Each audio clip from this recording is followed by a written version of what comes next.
Doctor Sanjay Jain, associate professor, सम्राट पृथ्वीराज चौहान, राजकीय महाविद्यालय अजमेर।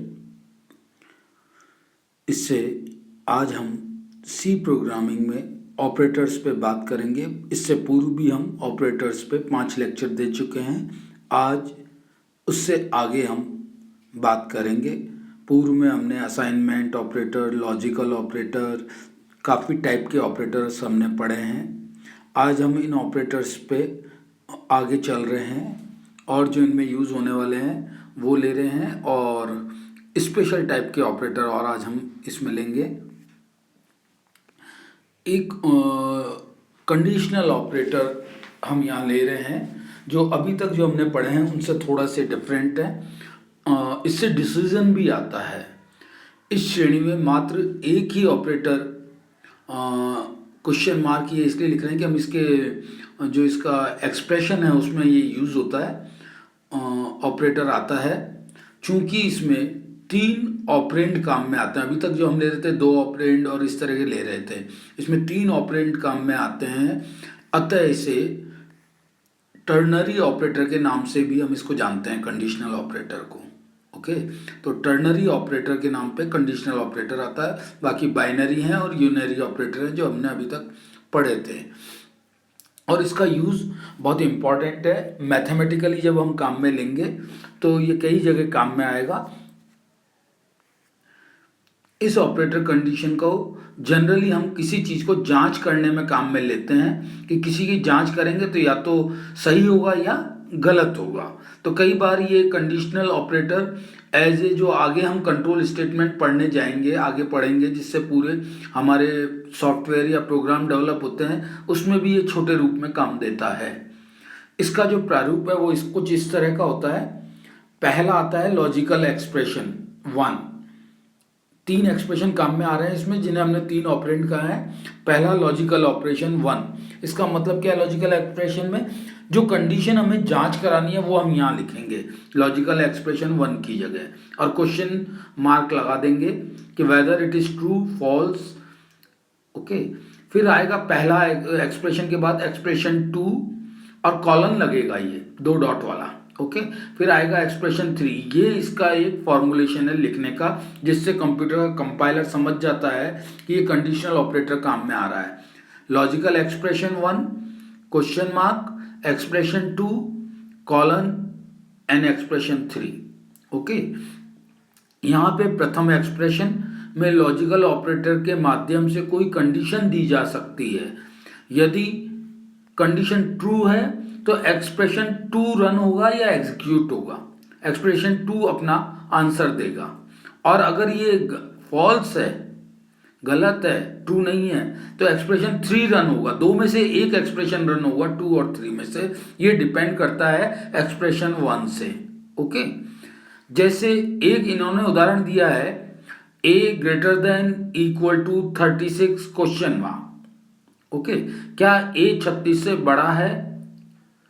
और सेकंड एक्सप्रेशन दिया है p, थर्ड दिया है f। अब इसमें जब हम a की वैल्यू सब्स्टिट्यूट करेंगे, अगर वो 36 से अधिक है तो रिजल्ट में p स्टोर होगा, और अगर ये गलत है तो रिजल्ट में 36 स्टोर नहीं होगा, f स्टोर हो जाएगा p की जगह। ओके, मैं इसको एक मैथमेटिकली एग्जांपल ले रहा हूं। हम सब क्वाड्रेटिक इक्वेशन जानते हैं, ax² + bx + c = 0। कैसे हम मैथ्स में इसको यूज करेंगे? हम इसके रूट्स को जानना चाहते हैं। हालांकि इसके रूट 3 तरह के हो जाते हैं generally, real, imaginary, equal and real. Okay, so what we are doing, हम यहाँ पे एक जांच के लिए d ले रहे हैं, डिस्क्रीमेंट। आप सब जानते हैं इसको, discriminant equals to √b² - 4ac। ओके, वेयर d को अब हम एक्सप्रेशन काम में ले रहे हैं। ये देखिए आप, पहले लॉजिकल एक्सप्रेशन की जगह हम लिख रहे हैं d greater than equal to 0 है क्या, और क्वेश्चन मार्क लगा दिया हमने। अगर जो भी इक्वेशन हम देंगे a b c की वैल्यू, उससे अगर d पॉजिटिव आ रहा है या इक्वल टू 0 आ रहा है तो हमारे रूट रियल होते हैं, ये हमें पता है। तो हम पहला एक्सप्रेशन ट्रू होने की कंडीशन में रियल रूट लिखवाएंगे। और अगर ये पहला ट्रू नहीं है, इसका मतलब डी लेस देन 0 होगा, तो उस केस में हम इमेजिनरी रूट लिखवाएंगे। तो हमें इस कंडीशनल ऑपरेटर से ये पता चल जाएगा कि दी हुई क्वाड्रेटिक इक्वेशन के रूट्स रियल हैं या इमेजिनरी हैं, क्योंकि दो ही कंडीशन हम जांच सकते हैं। अभी रियल एंड इक्वल वाला हमने तीसरा एक्सप्रेशन इसमें नहीं है। ओके, तो सिर्फ दो ही हम यहाँ पे जांच कर पाएंगे। इस कंडीशनल ऑपरेटर की यही लिमिटेशन है कि हम दो ही एक्सप्रेशन इसके बाद लिख पाते हैं। ओके, उपरोक्त उदाहरण हुई कि आगे के अध्याय में हम कुछ और तरह के कंट्रोल स्टेटमेंट पढ़ेंगे। वहां पे 2 की जगह 3 स्टेटमेंट आ सकते हैं, 4 आ सकते हैं, जितने आप चाहे ले सकते हैं। तो वहाँ हम इस क्वाड्रेटिक इक्वेशन के रूट के लिए बहुत अच्छे प्रोग्राम बना सकते हैं। पर यहाँ से हमें सिर्फ ये 2 चीज़ें मालूम हो सकती है, रूट रियल है या इमेजिनरी है। इस तरह के आप कोई और भी मैथमेटिकल एक्सप्रेशन ले सकते हैं और जिनको यूज करके हम सिंपल चीजें फाइंड आउट कर सकते हैं सिर्फ ऑपरेटर के माध्यम से ही। ओके, सो कंडीशनल ऑपरेटर आज हमने लिया है। इसके बाद एक ये एग्जाम्पल लिया है इन्होंने, जिससे हमें कंडीशनल ऑपरेटर का कैसे यूज करना है और कैसे सॉल्व होकर आउटपुट देगा। तो हमने हेडर फाइल्स में स्टैंडर्ड इनपुट आउटपुट और कोनियो .h वाली फाइल इंक्लूड कर ली है। मेन से प्रोग्राम शुरू कर लिया। 3 हमने वो ले रहे हैं, ए बी मैक्सिमम, इनको हमने इंटीजर से डिफाइन किया है, इंटीजर स्टोर कराया है। क्लियर स्क्रीन आप सब जानते हैं। प्रिंट एफ में हम एंटर करा रहे हैं 2 नंबर्स को और उनको स्कैन भी करा रहे हैं। स्कैन कराने से अब ये हमारा एक सिंपल ए और बी की वैल्यू हमसे हर बार रन होने पे मांगेगा और उन ए और बी में रिजल्ट देगा। ओके, जो भी हमसे मांगेगा। सो मैक्सिमम इक्वल्स टू, ये हमारा अब कंडीशनल स्टेटमेंट आ रहा है। A greater than equal to equal नहीं है, A greater than B question mark A colon B. Maximum आपको प्रिंट आउट करना है या लेना है। अगले स्टेटमेंट में चूंकि प्रिंट दिया हुआ है इसलिए लार्जेस्ट डी और मैक्सिमम की वैल्यू जो भी आएगी वो रखवा रहा है। तो यहाँ पे ए और बी की जब हम वैल्यू सब्स्टिट्यूट करेंगे तो वो इस ऑपरेटर से, कंडीशनल ऑपरेटर से चेक करेगा ए बड़ा है क्या बी से, तब तो ए प्रिंट कर देगा, और नहीं है तो बी प्रिंट कर देगा। तो 2 नंबर में मैक्सिमम निकालने का या लार्जेस्ट निकालने का ये मेथड हमारा कंडीशनल ऑपरेटर से हो जाएगा। ठीक है, ये हमने प्रिंट करा लिया। गेट ch आप सब जानते ही हैं, हम पहले भी प्रोग्राम में ले चुके हैं। एंटर 2 नंबर्स, हमने 20 और 10 इनपुट दे दिए, तो लार्जेस्ट लिखा हुआ आ जाएगा 20। ए वाला पहली कंडीशन ट्रू हो जाएगी। और अभी हम इसको उल्टा लिख देते 10 और 20, तो लार्जेस्ट 20 आता और बी वाली कंडीशन या सेकंड एक्सप्रेशन थर्ड हमारा प्रिंट हो जाता 20। ओके, तो ये हमारे प्रोग्राम लिखने का तरीका हो जाएगा कंडीशनल ऑपरेटर के लिए।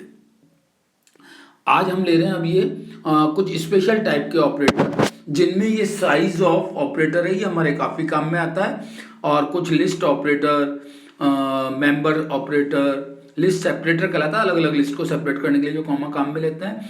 और मेंबर ऑपरेटर ये पॉइंटर में काम आता है, अभी हमने पॉइंटर पढ़े नहीं है। और एक ब्रैकेट काम आता है एरे में, वो भी हमने नहीं पढ़ा है। तो ये स्पेशल ऑपरेटर अभी हम छोड़ देंगे। अभी हम बात कर रहे हैं साइज ऑफ की। तो हमें जब भी किसी भी साइज ऑफ ऑपरेटर की सहायता से किसी वेरिएबल की मेमोरी की साइज ज्ञात करनी हो कि कितनी साइज ले रहा है वो, तो हर एक साइज अलग अलग होती है, इसलिए इसका जो स्टैंडर्ड फॉर्मेट है पूछने का वो इस तरह का होता है, साइज ऑफ वेरिएबल और डेटा टाइप। ओके, यहाँ आप हमको एक टेबल दे रखी है हमने, उससे हम देख सकते हैं साइज ऑफ, अगर हम किसी इंटीजर की पूछेंगे तो रिजल्ट 2 आएगा, क्योंकि इंटीजर मेमोरी में 2 बाइट लेता है। साइज ऑफ फ्लोट की पूछेंगे तो 4, फ्लोट मेमोरी में 4 बाइट लेता है।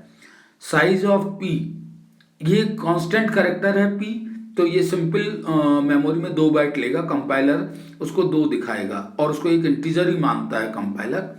Size of characteristics, character data memory में सिर्फ 1 बाइट लेता है तो 1 दिखाएगा रिजल्ट। और साइज ऑफ, आप कोई सेंटेंस लिख रहे हैं या कोई वर्ड लिख रहे हैं, यहाँ आपने अजमेर लिखा है, स्ट्रिंग अजमेर जो है मेमोरी में 6 बाइट लेगा, अक्षर ये 5 का है, 1 अतिरिक्त बाइट नल कैरेक्टर के लिए लेते हैं ये। तो इस तरह से ये ऑपरेटर की साइज को बताता है स्पेशल ऑपरेटर। तो आप जब भी इस तरह का साइज ऑफ ऑपरेटर लिख के जो भी लिखेंगे आगे आपका रिजल्ट आ जाएगा, किसी प्रोग्राम में आप इनको यूज कर सकते हैं। तो साइज ऑफ ऑपरेटर ही हम यहाँ लेंगे आज। तो आज हमने कंडीशनल ऑपरेटर और स्पेशल टाइप ऑपरेटर पे बात की है। तो आज इन्हीं को आप थोड़ा सा रिकॉल करें, पढ़ें, इनसे रिलेटेड प्रोग्राम बनाएं। आज के लिए इतना ही, कल हम इससे आगे बात करेंगे। Thank you.